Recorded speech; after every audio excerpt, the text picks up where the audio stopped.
नमस्कार, मैं हूं धर्मेंद्र। आप देख रहे हैं ऑनलाइन न्यूज इंडिया। एक कहावत है, हाथी के दांत खाने की ओर और दिखाने की ओर होते हैं।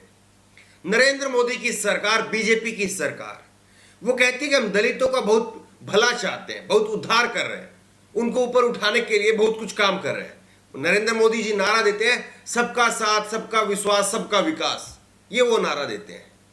लेकिन किस तरह से बीजेपी के राज में दलितों के साथ में खास करके अत्याचार हो रहा है, अन्याय हो रहा है, ये खबर आपको दिखाते हैं। अंदर से झकझोर देने वाली खबर है।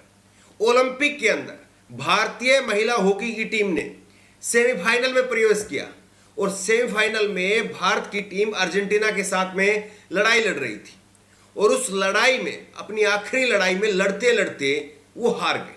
हार जीत खेल का हिस्सा है। लेकिन इसके बाद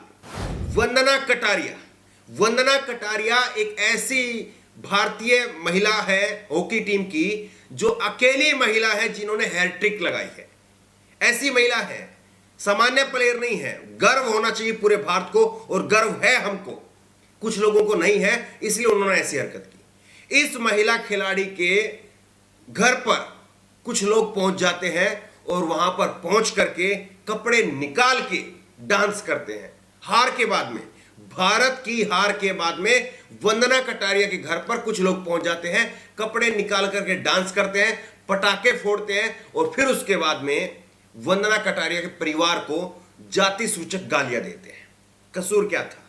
कसूर यह है कि वंदना कटारिया एक दलित है और ये लोग, इन्होंने जाकर के वहां पर कहा कि भारत इसलिए हार गया क्योंकि भारतीय महिला हॉकी की टीम में दलित ज्यादा है, इन दलितों को बाहर कर देना चाहिए।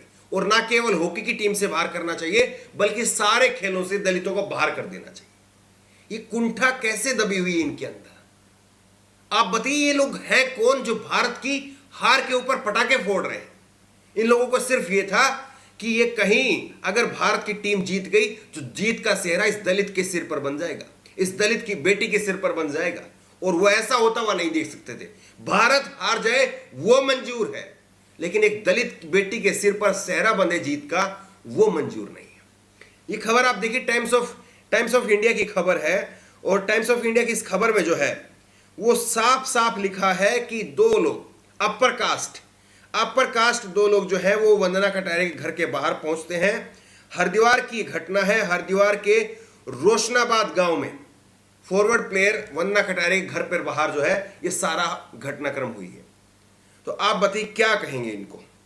ये लोग दो अपर कास्ट जो है वो वहां पर पहुंचते हैं और इन्होंने, एक आरोपी ने जो है वो कहा है कि केवल इनको हॉकी से ही नहीं बल्कि दलितों को हर खेल से बाहर कर दिया जाना चाहिए। ये है इनका राष्ट्रवाद, ये है इनका देश प्रेम।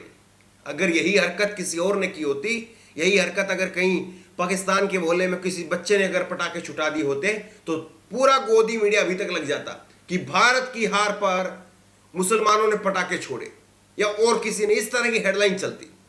लेकिन अब ये लोग यहां पर जाकर के खुलेआम वहां पर गालियां देते हैं, जाति सूचक गालियां दे रहे हैं दलितों को, और उसके बाद में कुछ नहीं होता है। तो ये है हाथी के दांत खाने के क्या है और दिखाने के क्या है।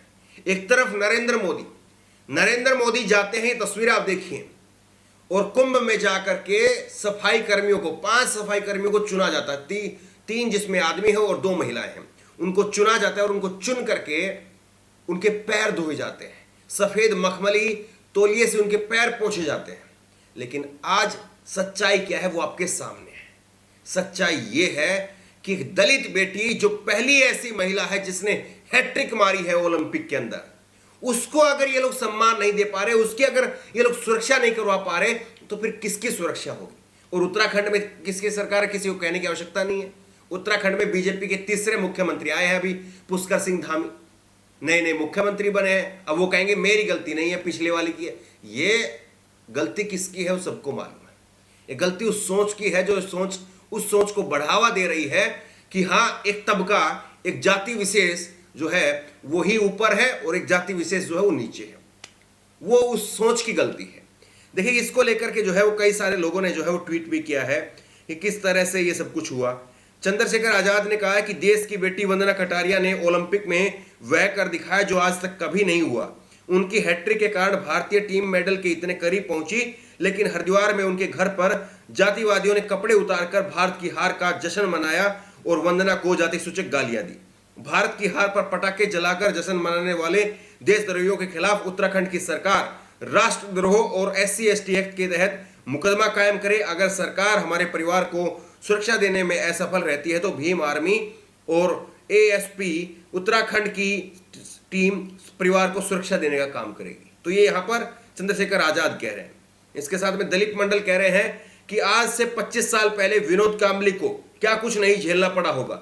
आज भी टेस्ट क्रिकेट का बेस्ट बैटिंग रिकॉर्ड इसी बंदे का है। वंदना कटारिया तो फिर भी सोशल मीडिया के जमाने में है, तब तो कोई बोलने वाला भी नहीं होगा। कितना तनाव और कितना अपमान। भारत प्रतिभा और मेरिट का शमशान घाट है। भारत प्रतिभा और मेरिट का शमशान घाट है। देखिए, ओलंपिक में खेलों में तो कोई आरक्षण होता नहीं है, कोई रिजर्वेशन नहीं है। बाकी तमाम जगह पर तो ये कहते हैं कि फला जो है वो समुदाय हमारी नौकरी खा जाता है, फला जाति के लोग हमारी नौकरी खा जाते हैं, लेकिन यहां पर तो कोई रिजर्वेशन है ही नहीं, कोई आरक्षण है ही नहीं। लेकिन मेडल किसके आ रहे हैं, मेडल किसके बच्चे लेकर के आ रहे हैं? सोचिए इस बात को, जाकर के खंगालिए एक बार जरा। और गुजरात से नरेंद्र मोदी आते हैं और नरेंद्र मोदी ट्वीट करके क्या कह रहे थे? भारत जो है वो प्रफुल्लित हो रहा है, भारत प्रेरित हो रहा है, भारत गर्वित हो रहा है, भारत नया भारत है, भारत आत्मविश्वास से भरा हुआ भारत। ये नए भारत में मोदी जी ये क्यों हो रहा है? आप जाते हैं दलितों के पैर धोने का वो एक जो है आडंबर रचते हैं और उसके बाद में दूसरी तरफ ये सब कुछ हो रहा है। आप ही की सरकार है, ऊपर से नीचे तक डबल इंजन की आपकी सरकार है, फिर क्यों हो रहा है? रणविजय ने ट्वीट किया है कि आपने नया भारत तो बनाया है, बेरोजगारों की फौज का नया भारत है, धर्म जाति में बुरी तरह बांटा गया नया भारत है, कपड़ों से पहचान लेने वाला नया भारत है, कट्टर सोच वाला नया भारत है, मीडिया को काबू में करने वाला नया भारत है, विरोध की आवाज को दबाने वाला नया भारत है। वाकई भारत तो नया है, वाकई भारत तो जो है वो नया है। किस तरह से नरेंद्र मोदी जो है, और सबसे बड़ी बात यह है कि नरेंद्र मोदी अभी प्रधानमंत्री गरीब कल्याण अन्न योजना, प्रधानमंत्री गरीब कल्याण अन्न योजना की नरेंद्र मोदी की तरफ से उत्तर प्रदेश के अंदर 5 तारीख को एक बड़ा कार्यक्रम किया जाता है जिसमें योगी आदित्यनाथ की सरकार शामिल होती है। और उस कार्यक्रम में भीड़ जुटाने के लिए ये 2 तस्वीरें देखिए आप, अलग अलग 2 तस्वीरें, अलग अलग इन दोनों तस्वीरें में आपको कुछ जो है वो लोग नाचते हुए नजर आ रहे हैं। ये आप बताइए कि कौन लोग हैं और इनको क्यों नचाया जा रहा है? ये दोनों तस्वीरें आप देखिए। क्या आपको लग रहा है कि नरेंद्र मोदी इनके बलबूते पर चुनाव जीतना चाह रहे हैं? दरअसल नरेंद्र मोदी की सरकार के, योगी आदित्यनाथ की सरकार के पांव उखड़ चुके हैं और उनको इस बात का जो है वो आभास नहीं हो रहा है। वो अभी भी सोचते हैं कि वो हिंदू मुसलमान वाला चल जाएगा, ये दलित मुस्लिम वाला चल जाएगा, लेकिन लोगों को पता है कि आपकी हकीकत क्या है। लोग जान रहे हैं, जो समझ रहे हैं, और इसीलिए जो है वो आपके कार्यक्रम में इस तरह से नचाने के लिए लोग बुलाए जाते हैं। और सोचिए, ये तो छोटे छोटे कार्यक्रम में भीड़ इकट्ठा करने के लिए, नुक्कड़ गली चौराहे पर छोटे छोटे कार्यक्रम है, उनमें भीड़ इकट्ठा करने के लिए इस तरह के लोगों का आपको सहारा लेना पड़ रहा है। आपकी रैलियों में जब बड़े लोग इकट्ठा करने होंगे तब आपको कौन कौन नचाना पड़ेगा? सोचिए इस बात को। बहरहाल इस खबर को शेयर कीजिए, दबाकर शेयर कीजिए, ताकि लोगों को पता चल सके कि सच्चाई क्या है और किस तरह से जिस दलित समाज का हिमायती होने का काम, हिमायती होने का दंभ मोदी सरकार भरती है, उनकी हकीकत क्या है और उनके साथ में किस तरह का बर्ताव किया जा रहा है, वो लोगों को पता चल सके। इस खबर को लेकर, इस वीडियो को लेकर आपकी जो भी राय हो नीचे कमेंट बॉक्स में अपनी राय जरूर दें। और इसी तरह की तमाम खबरों के लिए ऑनलाइन न्यूज़ इंडेक्स सब्सक्राइब करें, साथ में जो बेल आइकन है घंटी उसको जरूर दबाएं, ताकि जैसे कोई वीडियो अपलोड करें उसकी नोटिफिकेशन आपको तुरंत मिल सके। धन्यवाद। इस खबर को अभी लाइक करें, शेयर करें, अभी चैनल को सब्सक्राइब करें और घंटी जरूर दबाएं।